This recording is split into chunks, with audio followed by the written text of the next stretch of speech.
Right, the six pack, okay? We all strive for it.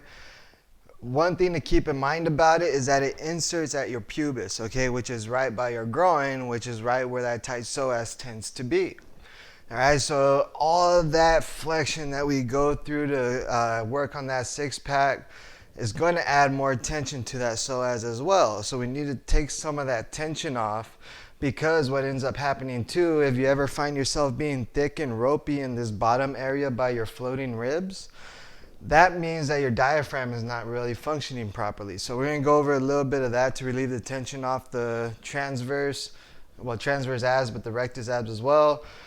Get some tension off your diaphragm. All right, so if you have this Psorite, it's a great tool. You can just stay right on it. Boom. Okay, since we're talking diaphragm first, I'm starting up closer to my floating ribs.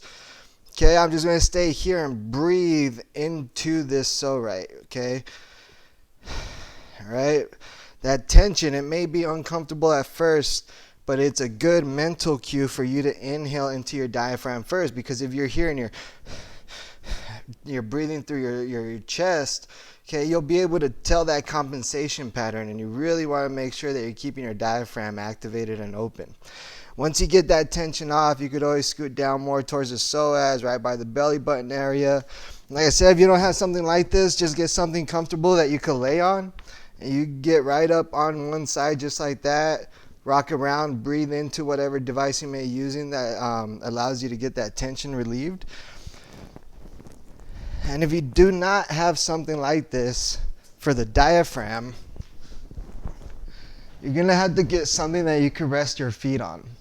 Okay, because you have to close up the distance here to make it soft enough for you to palpate yourself, because of all that crunching. I'm in a seated position here. If I was at work on a computer, right? If I'm here, all this is going to create too much tension, right? So here, when you're relaxed on the ground, you're just going to go right up under your ribs and just go up and down, okay?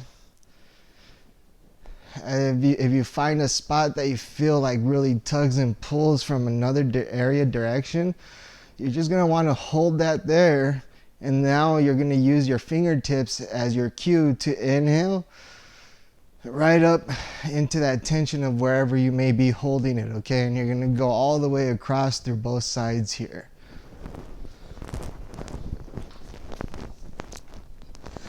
After you relieve the tension there, right here, the typical glute bridge, right? The way I'm going to show you how to break this down, you're going to be able to pay attention to the way you abdominally brace, or NASM calls it that Valsalva maneuver, when you brace your core and pinch your butt. Here, one thing to keep in mind, the closer your heels are to your butt, the more hamstrings. The further out they are, the less hamstrings, so then you really could engage your glutes more. Here, I'm going to tuck my tail like a dog in trouble, right? Once my sacrum lifts up off the ground, that's when I can pinch my butt. Okay, as I pinch my butt, I start to scoop up as high as I can come up here.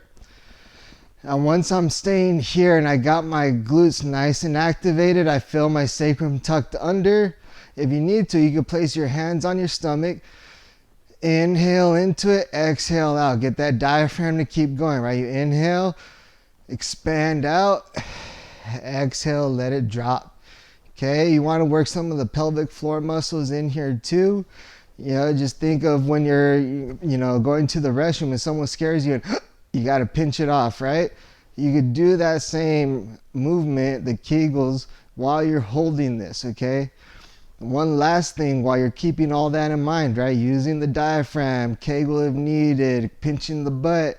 Now you could work some internal rotation here, okay? So that way you could get that stress relieved off of that rectus abdominis, okay? I drop one knee in, bring it back up, drop the other knee, okay? Just a different way to move that abdominal area to help get some movement in there.